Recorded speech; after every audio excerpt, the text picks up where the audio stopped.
هي طبعا دي مش حلقه النهارده، لان في بعد اللقطه دي جيم تاني هو ده بتاع حلقه النهارده بقى. بس انا عايزك تشوف معايا الحته دي كده. شوف بقى الواد ده كده نزل على السطح معاه يوزي. خد يا لحظه بقى اقف كده، عدي لو انت راجل. شوف دي، خد بس اقول لك، لا والله الشوت جن طالع جامد يا عم. ماشي نلوته كده وثواني كده ننزل على تحت كده. ثواني كده، يعني تتوقع ان ممكن حد تاني ينزل؟ متوقع يعني؟ هل انت تتوقع ان ممكن حد تاني ينزل؟ ادي نزل. طب ثواني كده بقى نشوف هنتعامل معاه ازاي. تعالوا كده نشوف هنتعامل معاه ازاي.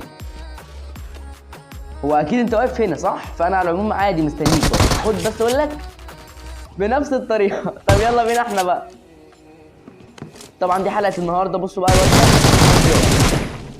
طالع بقى بيوزي، ويعني خلاص هيدمر الخريطه كلها، بس الظاهر انه ناسي حاجه. طب بقول لك يلا بينا. احنا ما زلنا في نفس المكان، بس انا سامع صوت رجل حد هنا وبقالي فتره مستنيه عشان يتحرك، يعني يظهر وفايته كده مش لاقيه. تعالوا انا نطلع من هنا كده. ايه ده؟ لحظه يا عم، لحظه يا عم، والله خضتني يا عم، والله خضتني. شوف الاعاده، شوف الاعاده، يخرب بيتك. ده انا طلعت وهو نزل، شايف؟ ايه يا عم القرف ده؟ سكول يا عم، سكول على طول بقى، مش ناقص قرف. يلا يا عم على سكول كده، وده الكلام. مين ده؟ يابا انت بتظهر منين؟ تعالى بس اقول لك كلمه. خد بس يا حبيب قلبي اقول لك كلمه بس، ثواني يا عم. تضرب منين يا اسطى؟ يا عم انا مش شايفك يا عم. جه ورايا ازاي ولا راح فين؟ هو اكيد لسه واقف عند الشباك. طب ثانيه كده. ايه ده يا عم؟ ثانيه يا عم. يا عم انت جيت هنا ازاي يا عم؟ ده انت عيل بارد. طب والله لا انزل لك يا عم، والله لا انزل لك تاني. اديني جيت لك من تاني يوم. ايه ده؟ ده واقف على السطح، شايفينه؟ واقف بطريقه مستفزه جدا. هو عمال تقريبا بيفايت مع الناس اللي عند السموك ده. تقريبا مفيش حد اصلا واقف يفايت في خياله. مفيش حد تحت يا عم. انت بتعمل ايه يا عم؟ ثواني كده، ركز بعد كده، اسمع مني، ركز بعد كده. تمام؟ طب انا دلوقتي لا ده كان في واحد هنا، بس انا اكيد مش حوار يعني، مش هضرب عليك. انا مالي وماله يا عم. اهم حاجه بس ان انا قتلت، ان انا كنت نازل. ده اكيد معاه سلاح وانا محتاج سلاح. انا ما لوتش حاجه. انا على فكره نزلت اخدت الباجي، ما كنتش نازل اللي عند سكول اصلا. ايوه هيضربوا عليا. واحد معاه بالكيس الظاهر.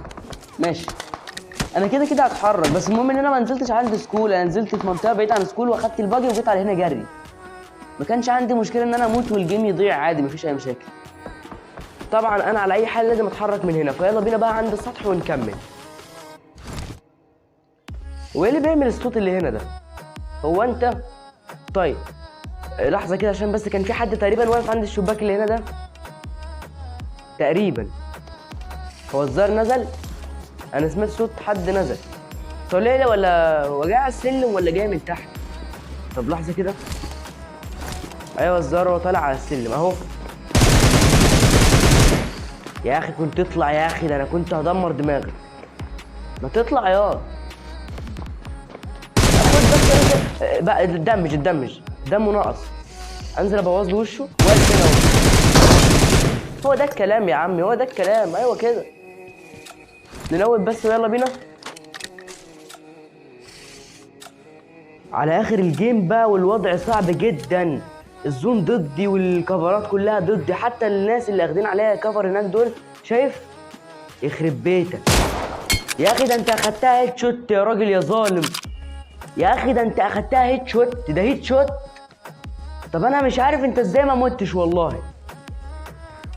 بقول لك ايه، انا شايف الف من عنده كده، يعني الف من عنده ورا كده واصطاده، بس تقريبا الزون برضه هو هيقفل عليا ومش هعرف ارجع. طب بقول لك ايه، هاخد مكان وارجع لك.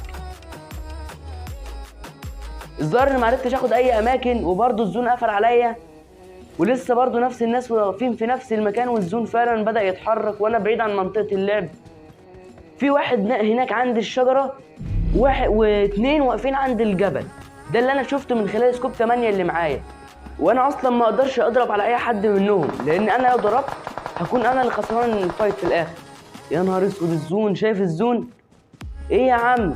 طيب بس لحظات اطلع، ثواني اطلع يا عم. ده انت راجل بارد، ما تقتلنيش يا عم. ايه ده؟